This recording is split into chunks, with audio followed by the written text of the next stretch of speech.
Once again, I'm Lochlin Cross from 95.7 Cruise FM. I host the Locker Room. We've been working with Stacey Disotell from Ardent Roof Systems for years. And one of the things, Stacey, this is our third and final episode in our podcast series for your webpage.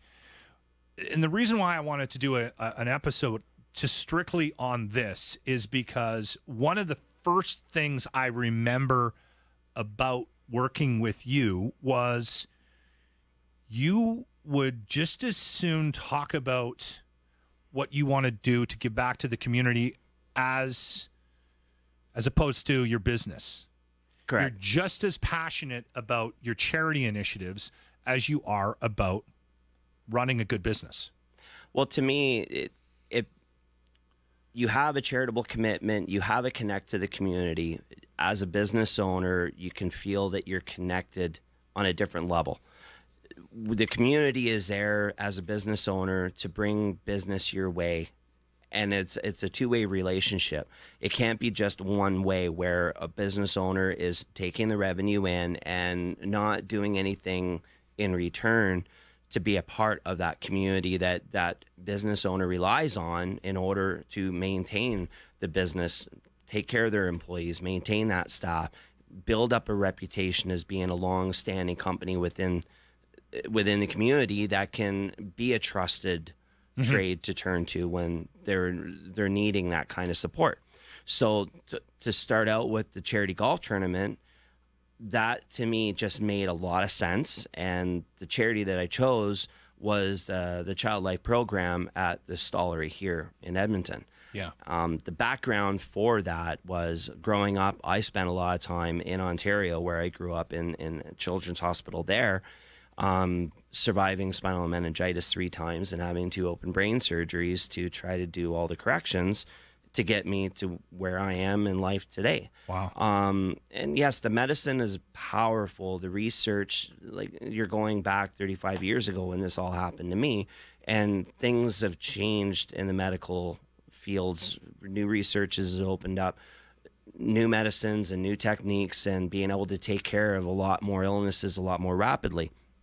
But you're still in that hospital for a couple of weeks. And in my case, my parents are factory workers. If they didn't go to work, they didn't get paid. Yeah. So I spent a lot of time by myself in that hospital. And if it wasn't for the team of volunteers that were there, that were outside of the medicine, but were there to help you as a kid to not make the place so scary and keep you active, keep you engaged, keep you moving, and going and playing games and meeting Distract other you. kids, everything. It that's part of the healing process as well. It relieves the stress. It makes the stay in the hospital not so scary. And having lived that experience myself, I know how important that was. That yes, the doctors, they know what they're doing. They're going to take care of you. They're going to make you better. But it's while you're healing and you're by yourself in those places, you really need those volunteers and those things that happen within the hospital to help you mentally be able to get through that whole experience. And it was a great fit for us and our show, The Locker Room, because James P. White has also that connection that you have with the Children's Hospital, and he spent quite a bit of time on his own recovering from brain surgery as well when he was a kid. So as soon as we found out that that's what you were motivated by, it was like, well, we're all over this. So we take part in that golf tournament annually. It's that's the best way of saying this. It's a wet day. It's we get pretty greased, have a lot of fun, but at the end of the day, we raise a lot of money for a very, very worthy cause. And if you want to join or you want to be a sponsor, just keep an ear out on Cruise and on your webpage because we always make sure that we're updating that constantly. So yeah, we're going to be putting out some save the dates here in the next couple of weeks for the tournament that's coming up this summer. We already have some sponsors that are already interested in getting involved. Perfect. From what they heard from last year. You're going back to the ranch? Yeah, back out the ranch again. So again, if you want to get involved, you want to be a sponsor, you want to donate to the charity, you want to come out and play, there's plenty of opportunities to get on board and help out with this charity. The other thing that you do, which still blows me away. And we talked in episode 1 of this podcast series about Ardent Roof Systems that you've been doing this for 10 years. You've been in the business for 20 plus years. Ardent's been around for 10 years. How long have you been giving away a roof every year? From year one. Wow. Yeah. That's unbelievable. I felt so blessed getting a company to be so quickly established and have a stream of revenue coming in, a client list that grew. I just felt I was getting where I needed to be in life, and I felt I got to give back. There's other people that, you know, when you take that step forward, always look back, grab somebody behind you and give them a little pull. And I wanted to make the roof giveaway not as just a draw. It's not get your roof done with us and then we'll put your name in a draw, and at the end of the season we'll pull a lucky winner out and they already paid for the roof and we're giving them back their money. It's not that, because I didn't want it to be a gimmick of some sort that I'm doing it just as a marketing tool.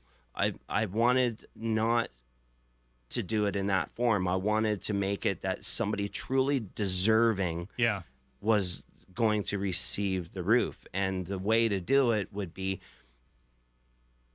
through a nomination process. You can nominate yourself or you can nominate someone you know. And oftentimes that person that's getting nominated is the person that would be the last one to look for something for themselves as a handout. They're too busy trying to help everybody else out. So it was a little tricky with the Privacy Act. So we had to get our attorneys involved and create a document that had to get sent to somebody that was being nominated for them to fill it out and agree to it. Because if they didn't agree, then you can't accept that as a nomination into the contest. So there would be a couple of stories that would get told, and it's like, I really want to help this person. Can the person that nominated them, can you reach out to them and have them sign off that form and send it back into me? Because without that, I can't showcase them. I can't put them in the draw. Oh, I didn't know that. I knew that there was a process, but and the reason for it is because if that person doesn't want to be involved, it's their right to not be involved. They can't be thrusted into it. Okay. And there's been a couple in the past where you just wanted to stop the contest right there, give that person the roof, and because it literally breaks your heart of what they're going through and how they're persevering and how they're still going to be the first person to give help to somebody else. And it's like, it sometimes is difficult, but you want to do the best you can to make it that the person that's going to get it, everybody in the community is involved in selecting it. Hence why we do the top 5 and we give it back to you guys to air it out. And we have everybody in the community that gets involved vote on who they feel based on their story, who gets it. It's never about what the roof is. It's about the person that's living under that roof that needs the help. Some of those stories are they're crazy. So this past summer, we're recording this podcast series in January 2024. So if you're watching this and it's summer, this was recorded in the middle of the winter. And this past fall, late summer, was your 10th roof giveaway. That's correct. And in the summer, we'll do the 11th. And I'll tell you a little bit about the process and where it's sort of evolved over the last 5 years, I think, with us, 5-6 years with Cruz in the locker room, is we do the call out for nominations, okay, and then everybody goes to the webpage, nominates, and then the stories come to us, and then we vote on them. And Stacey has everybody in his community, including us at the radio station, involved in picking the top 5. And we have a grading system. You've set it all up for us. And I always go home and we read the stories. My wife and I will do it on a Saturday night, and we'll sit down with a glass of wine. And it's